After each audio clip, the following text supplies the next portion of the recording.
This video is sponsored by Skillshare. Hello, my sweet magic makers. Welcome to my channel. Thank you so much for joining me as we talk about what happens when witches encounter a crossroads. If you're anything like me, then you have previously used witchcraft in some way to help you make those vital decisions, to help you select which path you're going to choose in the game of life. Okay, whenever you find yourself having to make a decision and the stakes feel high, sometimes the stakes feel actually very, very high, you might choose to employ the use of magic and ritual and divination and deity communion and all that kind of stuff. I want to talk about that today in this video.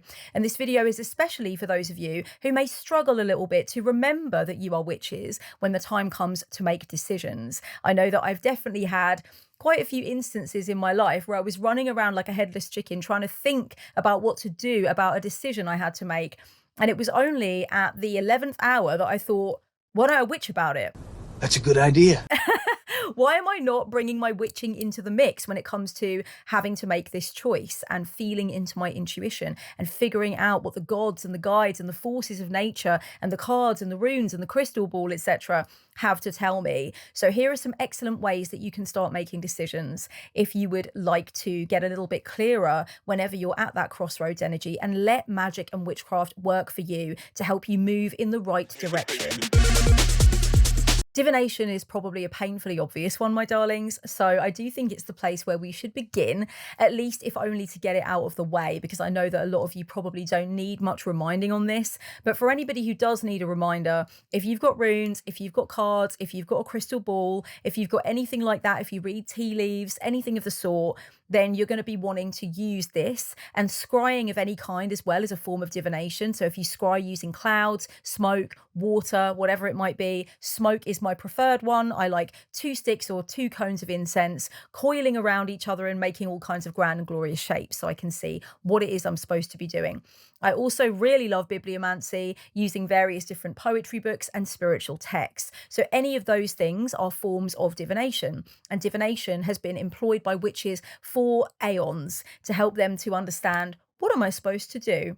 What is the plan? In fact, somewhere in my living room, I have got a book of the various different kinds of divination that have been known of the world over in various different eras and civilizations. And there is one that the Romans used to do where you divine what you should do or what the future is going to look like through reading pig's guts. Yes, you went to your local butcher, grabbed yourself some pig entrails, slapped them down on the floor, and read the mess that you encountered on the floor. And from there, you could discern, like, oh, that's what I'm supposed to do. That's who I'm supposed to marry. That's who we're supposed to go to war with. I will not be doing that one.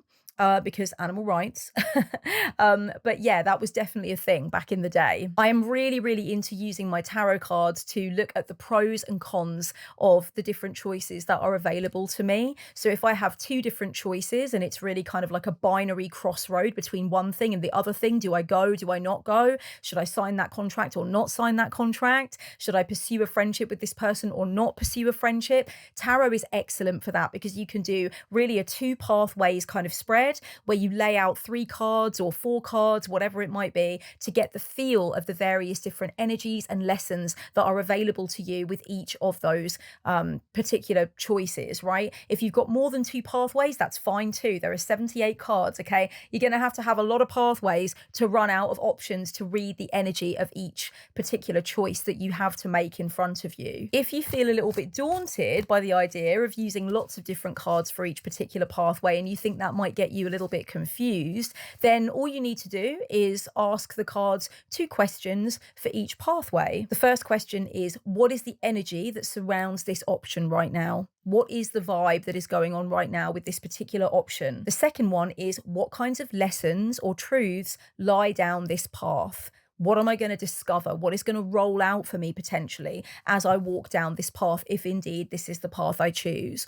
So it's 2 cards for each specific decision, and see what comes of that. You can do the same with runes. You can ask the crystal ball these 2 questions for each particular path, or, you know, divine the smoke and then record your voice saying whatever is coming through in the smoke. That's my preferred way of doing my smoke scrying. I just watch the smoke and then I've got my phone on voice record, so I can just record whatever I see and then I go back over it and kind of translate it out. I think you really want to not be overdoing it with the use of different divination tools. I do know that some witches get themselves all in a little bit of a pickle and they do like 1,000,001 readings on the same decision and they just get themselves more and more lost. Please make sure that you don't do that. And obviously, if you feel like you want to buy a reading rather than do one for yourself because you feel like you're maybe too close to the issue or you are feeling a lot of anxiety and you feel like it's kind of fucking with your insight, then go ahead and do that. No problem. By the way, guys, I sell readings. I sell readings. You can find them down below. You can find my online store down below. I mean, come on, you know, I had to get a little bit of that in there, okay? Come to me, let me read your cards, let me help you. Candles are a very, very sweet and simple everyday tool that the witch can use to help them make all kinds of different decisions. And here is the most simple way of using candles to make your decision. Let's say you have a binary choice between two different options. You get two different candles and you program each of these two different candles to represent the different choice, okay? The way I program my candles is literally by talking to them. I literally tell them, okay, you represent the choice not to go to this event. You represent the choice to go to the event. Those are your jobs. And then I set them on fire. I might carve them. I might, you know, put oils on them, right? I might dress them, as we used to say. I don't know if the kids are still saying that now, but we used to say dress the candles, okay? But basically, they're programmed to represent the two options that I have available. I then set the candles alight at the same time, and I watch how they burn. I watch how they burn down. I watch kind of like what wax melts over the side. How high are the candle flames? How erratic are the candle flames? Are they burning at exactly the same speed? What kind of vibe am I getting from each of the candles as they're burning down? How much of the wick is exposed on each of the candles? And I have a certain little sort of system, a symbolic key, if you will, that helps me to understand personally as a witch what each of these different things happens to mean. So I can read the candles and from that I get a decision. You can also, by the way, tie a piece of string between the two candles so that at a certain point you get a little bit more action, okay? Because as the flame burns down the wick, the flames meet together at a certain point across the string or the rope, whatever, the little bit of thread that you've put between them.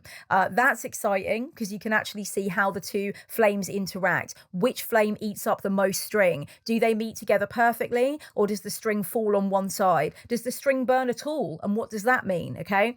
So you kind of have to have in mind already what your symbolic key is basically that helps you understand what it means when the candles do certain things.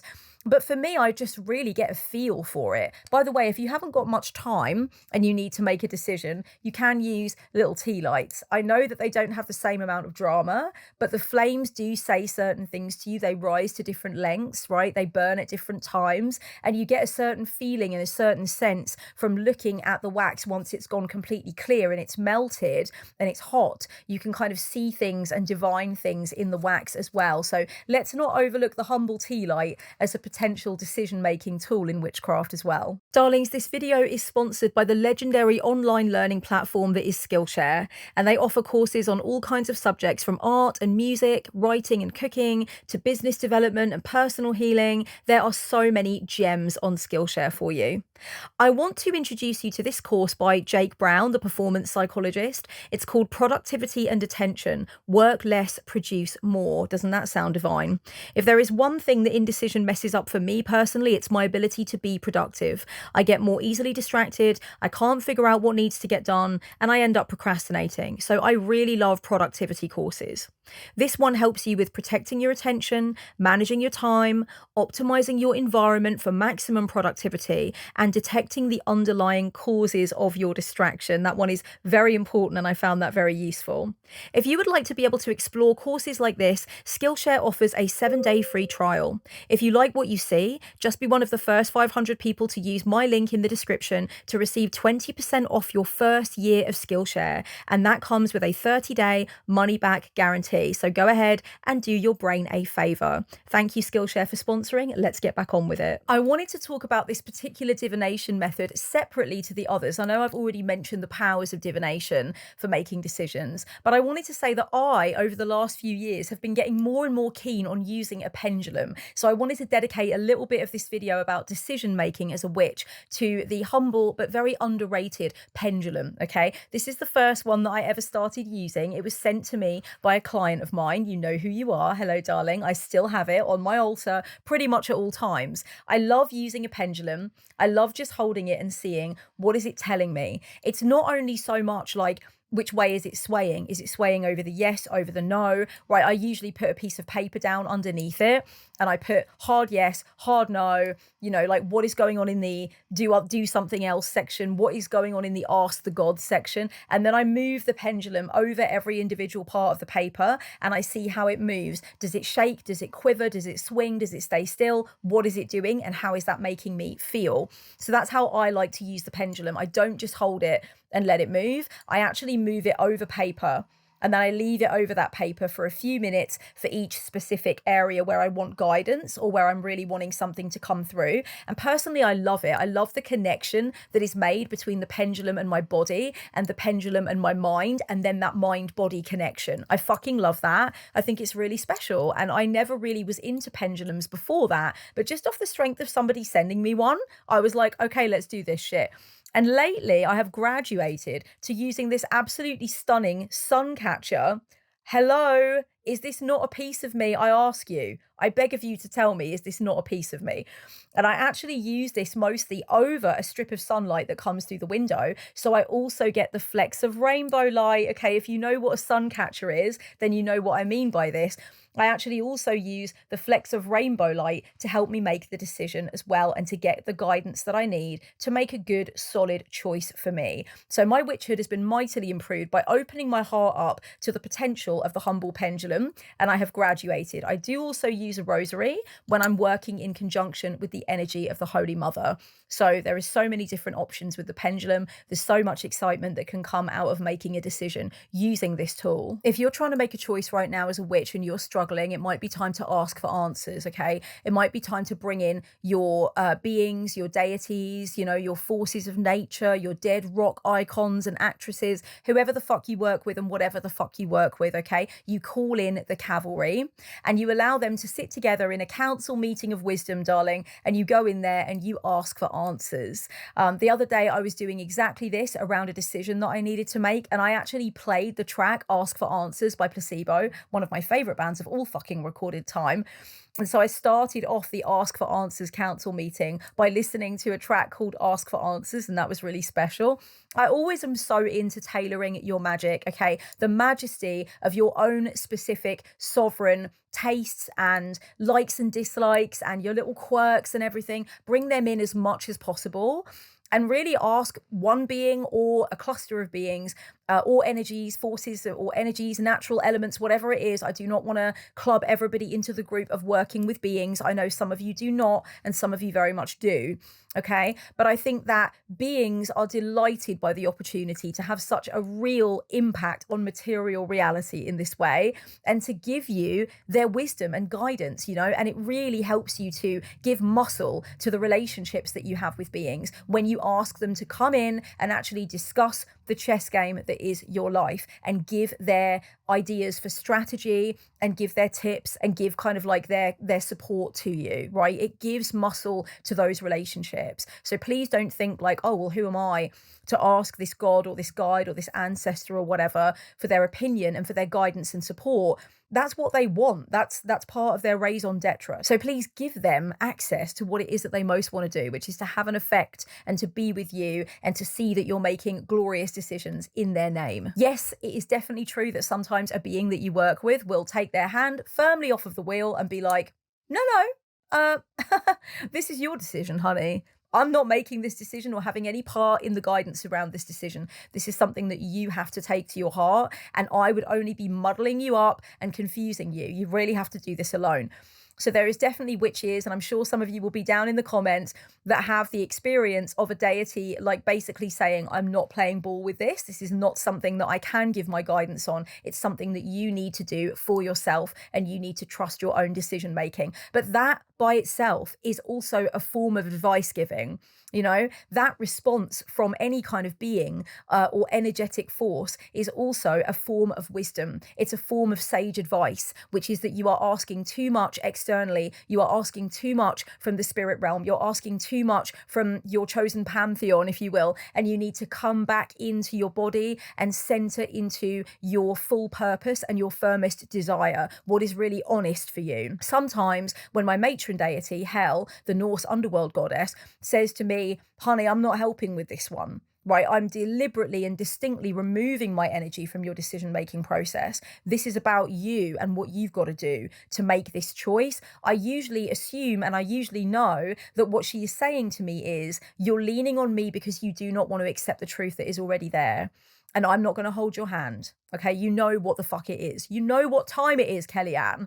And so usually I will take that as a very, very sage form of advice, that I am struggling with avoidance when it comes to trusting what I already know that I know that I know. And I can't lean on a goddess that has that kind of wisdom about me. Okay, she knows, and she will tell me exactly that I am running away from what is already in my heart. So you may receive that answer, but that answer is not a mistake. That answer itself is a form of very deep wisdom. When you ask divine intelligences, disembodied intelligences, for their guidance around something that you should do, they might come in very hard and fast with a unanimous response. They might really like hit you straight between the eyes with that wisdom, or they may whisper their guidance to you through signs and synchronicities and also through dreams. And we're going to get to dream work as a decision making tool in just a moment, so stay tuned for that.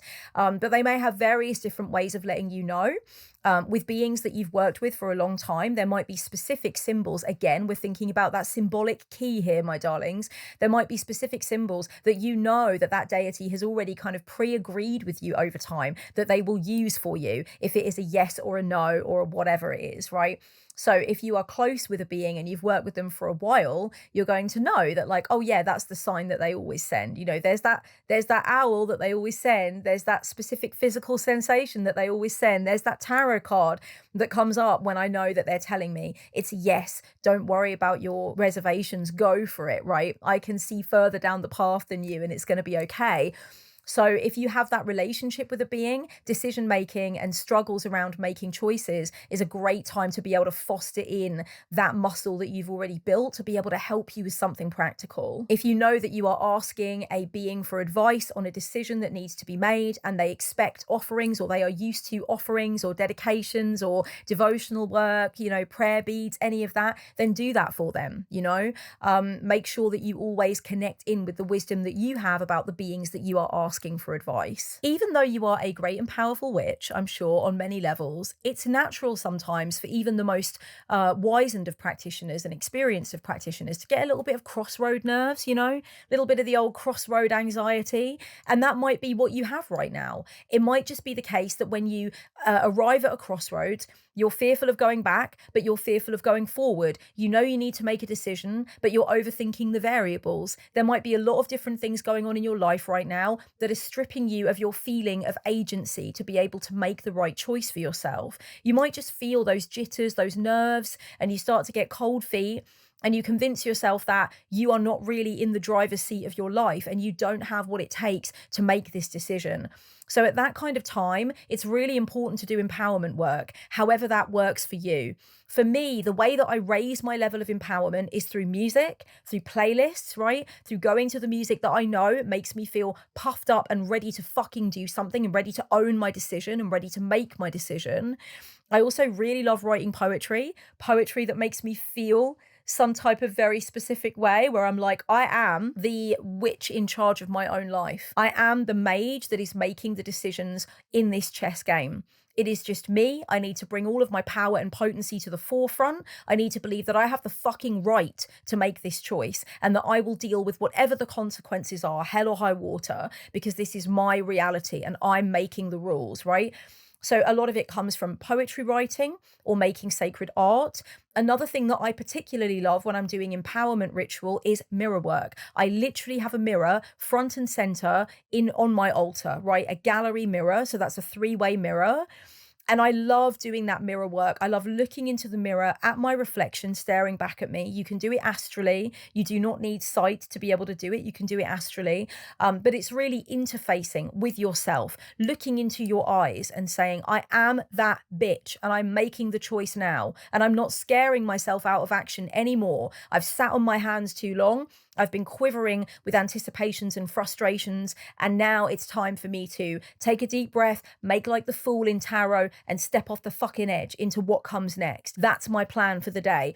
And so you're talking yourself up, you're being your own hype person. Okay. If any of you ever been to like a drum and bass event, you will know what the MC hype man role is. And that's the archetype that I want you to bring forth within yourself. Okay. I want you to get your own internal crowd fired up for the event that's about to occur. Shorty stuff in the mix, you know. Getting hard, fam. Don't wind them up. When you're doing your empowerment work, you might also want to bring in any of your selves, any of your parts that you work with. And you guys know I've spoken about parts on the channel before. I will leave the video down below if you haven't seen it yet, where I talk about working with my various parts. And hopefully that will give you some inspiration to figure out what are your parts that are very active inside you, right? Some of the parts that might be active inside you is like your inner artist, your inner mystic, your inner scared little child, you know, your inner wounded child, your inner child of adventure and imagination, your inner witch, your inner boss bitch, right? You've got all these aspects of you that you know come up at various times, and maybe some of them are cowering right now, or they're out to lunch right now, and you need to bring them in. I like working with my future self. I have a vision of this future self that if I take all the steps I need to take right now, then the future self will come into being. But inside my psyche, the future self is already there, baby. She's already helping me to make the right decisions, to move me in the correct direction. And so I really want to bring her in, and I want her to talk me up, and I want her to tell me how amazing I'm going to be at whatever it is that I might be scared of doing, and how ready I am to make the decision that lies in front of me. You know, so whatever parts you need to bring in to convince you that the crossroads is actually a place of pure potential and not a place of pure fear, you know, and pure danger, then bring those parts in. It might also be really good for you to bring in any fictional characters, any song lyrics, any quotations, any works of art that make you feel empowered. That when you look at them, when you engage with them, when you read them, when you listen to them, you feel ready to do something. You guys know that I have my words of power, my things that I bring in when I'm doing my empowerment work. And one of them is always the quote from Joan of Arc: I am not afraid. I was born to do this. I am not afraid. I was born to do this. Ah! That has really gotten me through so many crossroads, nerves and jitters and cold feet, okay? So figure out what empowers you, what makes you feel the bitch in charge of their self. Really bring that in, okay? Bring that reality home, that you have the power to make the choice. And sometimes that is what's needed. And like I said in the previous part of the video about sometimes deities take their hand off the wheel, they take their foot off the gas and they say, oh, I'm not driving. I'm not driving. You're driving. That's what they're really driving at when they're saying that to you. They're saying, I want you to find your power. Don't defer to me. You are also a deity in your own right. What is it that you choose? What is it that you command to be the case for yourself? For those of you who work with your dreams, you probably already are aware how incredible this can be for decision making. Your dreams can bring in messages from the spirit realm, from your ancestors, from the hidden parts of yourself that don't get enough airtime when you're conscious. Your dreams can be full of a rich language of symbolism that will help you to muddle through the things that in your daytime living, you know, in your material reality here on earth, you do not get the same kind of connection to that symbolism. So it comes through in your dream life, okay? You may see your gods in your dream life. You may see your deceased loved ones in your dream life, and they may have things to tell you. You may have repeated locations in your dream life or new pieces of terrain in your dream life that inform you very much when you awake of what it is that you're supposed to be doing. If you write down your dreams, go over your dreams for the last few months. I write down any significant dreams that I feel like I really need to remember because there was symbolism in there were layers in there. And they're going to tell me things about myself, what I want, what I don't want, what is necessary, and how to go about things. If you know that it's been a while since you were recording your dreams and you feel you have had some very significant dreams, don't worry, just start recording them now. If you have a journal, one thing that you might want to do is what I do, which is that I keep my dream journal at the back and my daytime journal at the front. So I do my journaling about whatever the fuck is going on and whatever I need to write about, be it witchy or non-witchy. And then at the back, from the back going into the center, is where I have my dream journal. Everything that happens in the back happen in the dream realm, okay? But it's no less important, and many wise witches know this to be true. This might be a little bit dicier than working with dreams, okay? But sometimes it can be really good to also work with your daydreams. Where you go when you're daydreaming, okay, when you're like off with the fairies, can tell you quite a lot about what you need to do in terms of crossroads that you've approached in your life. And another thing I want to just quickly say about daydreaming and dreaming is that you can actually request for information to come through via those formats, okay? You don't need to wait for it. You don't need to be unsure if that was it or if it wasn't. Ask it. Just say, the next time I have a dream, it's going to give me the answer that's going to help me to deal with this crossroads dilemma that I have. Next time I daydream, it's going to tell me what it is that I need to know to be able to make this choice. Darlings, I want to give you one more piece of advice to help you make decisions as a witch, and then I'm off to the Lee Bowery exhibit at Tate Modern to kick off my Pride Month in style, okay? Because, damn it, I need some Lee Bowery. We all need some Lee Bowery in our lives, okay? Hello, remember me, Lee Bowery? This outfit's absolutely ideal for making an entrance. I want to say that with all of the different spells and rituals and deity work and devotional work, I haven't even scratched the surface, guys. You can do sigils for decision making. You can do so much stuff, right? With all of that aside, you are no less magical for using some practical tools for your decision making. You do not need to break out the candles and the cards or anything like that. You can use a pros and cons list. You can use a chat with your therapist or your friend. You can use a spreadsheet. You can just use a little bit of planning, a little bit of journaling, a little bit of reading advice online from what other people did in the same situation. There's so many different practical steps you can take for helping you with decision making, and none of this makes you any less of a witch if it's not really your instinct to reach for the magical shit first when a choice presents itself. Sometimes I just know that I need to trust my body. I need to go into the body. I need to trust the soma. I need to see where things are sitting and feel where things are hitting. All right, you understand? I need to go into my neck and shoulders. I need to go into my chest. I need to feel the vibration there in the chest area. I need to go in to my sacral. I need to really go into my groin. I need to feel where things are. Where is the anxiety? Where is the power? What is going on in the body that feels like tension? What is going on in the body that feels like hope, liberation, freedom, openness, expansion? And what is that telling me? So sometimes it's really that simple. And I like to take my body outside, go for a walk, listen to the bird song, listen to the wind through the trees, find a body of water, listen to the cackling and giggling of some children laughing in the playground, and just let that hit where it needs to. Just let nature take you into its blanket of cycles and then throw you back out more kind of like fully formed and upright, and knowing that like, okay, now I have a way of understanding. Now I have a way through. Sometimes all I need to do is have an encounter with a cat in the street. I just stroke the cat looks at me, the cat meows and purrs a little bit. I say, "You're a very beautiful cat, are you not?" And the cat goes, "Bitch, I'm majestic. We all are. Hello." I'm a descendant of Bast. And then after that, I walk along the street and I think I feel a little bit more powerful. I think I feel a little bit better. I feel stronger. I feel feline with my options now. So really, it's just like the beauty and the magic of what they naively call everyday mundane life, okay? That can really give you what you need to make it through any kind of complexity of decision making. And don't forget, my darlings, if you know that you need a little bit more time and you have a little bit more time, but somebody else is pressuring you, somebody else needs you to make the decision now, somebody else is clouding up your sense of judgment by really like compacting you into a pressure, you need to set your boundary. You need to say, hey, sorry, I need some time without all of these different bits of noise and advice or insistence, so I can be alone with my gods, be alone with nature. I need to go for a swim. I need to do whatever it is the fuck I need to do to make sure the choice is coming from me and not from you, okay? So make sure you set those boundaries, my darlings. Darlings, it's been so, so lovely to be here with you, giving you some advice on decision making from a witchy perspective. Thank you so much for listening. Leave your comments down below and let me know, what do you do as a witch or a mystic when you need to make some decisions? What secrets do you have? What's your secret sauce? What old classics do you really love? And is there anything that you do specifically that you think others might be able to benefit from?